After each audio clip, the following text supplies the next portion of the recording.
Good morning. ప్రార్థన. పరిశుద్ధ ప్రేమ కలిగిన తండ్రి, నీకే వందనములయ్యా. దేవా, రాత్రంతా మంచి నిద్ర దయచేసావయ్యా. ఏ తెగులు మమ్మల్ని సమీపించకుండా అంటకుండా నేను రెక్కల చాటును కప్పవేశానికి కోట్లాది వందనములు. దేవా, ఇదిగో అయ్యా, ఈ ఉదయకాలపు సమయంలో లేచి ఇలా ఈ మొదటి గడియానికి అప్పగించడానికి ఇచ్చిన ఈ భాగ్యాన్ని బట్టి నీకే కోట్లాది వందనములు. ఈరోజంతటిని పరిశుద్ధపరిచయ్యా తండ్రి.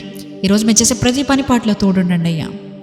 మేము ఆఫీస్కి వెళ్ళినా, లేకపోతే జాబ్కి వెళ్ళినా, ఇంటర్వ్యూస్కి వెళ్ళినా, ఎగ్జామ్కి వెళ్ళినా, కొత్త వ్యాపారాన్ని మొదలు పెట్టడానికి వెళ్ళినా, లేకపోతే మా ఏదైనా బిజినెస్కి సంబంధించిన రిలేటెడ్ మాట్లాడడానికి వెళ్ళినా, ప్రతి దానిలో కూడా పరిశుద్ధాత్మదేవ నీవే నడిపింపజేయమని అడుగుతున్నామయ్యా.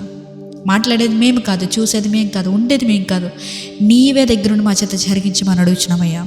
ఈరోజు మేము ఏదైనా తప్పిదా మాట్లాడాలి అని మాకు వచ్చిన తలం పైన కూడా తీసివేయమని అడుగుతున్నామయ్యా. పరిశుద్ధపరచయ్యా, ఈరోజు అంతటినీ పరిశుద్ధపరచు.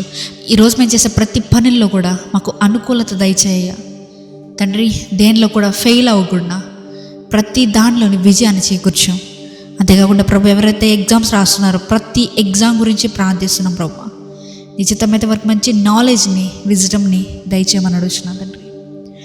దేవా, ఇదిగో అయ్యా, రిటర్న్ టు రివైవ్ గురించి ప్రార్థిస్తున్నాం ప్రభు. దేవా, యూట్యూబ్ ఛానల్ కానీ, ఇన్స్టాగ్రామ్ ఛానల్ కానీ మంచిగా ఎవరెవరికైతే ప్రభు నీ సువార్త అందాలి, నీ ప్రార్థనలు అందాలి అని నీవు తలంచుతున్నావు, ప్రతి ఒక్కరికి ప్రభు రిటర్న్ టు రివైవ్ ద్వారా అందజేయమని అడుగుతున్నామయ్యా. రిటర్న్ టు రివైవ్ ఒక వెజల్లా వాడుకోమని అడుగుతున్నాం ప్రభు తండ్రి. ఈరోజంతటిని నీవే కాచి కాపాడమని నజరేయుడైన యేసుక్రీస్తు నామములో అడిగి వేడుకొచ్చున్నాము.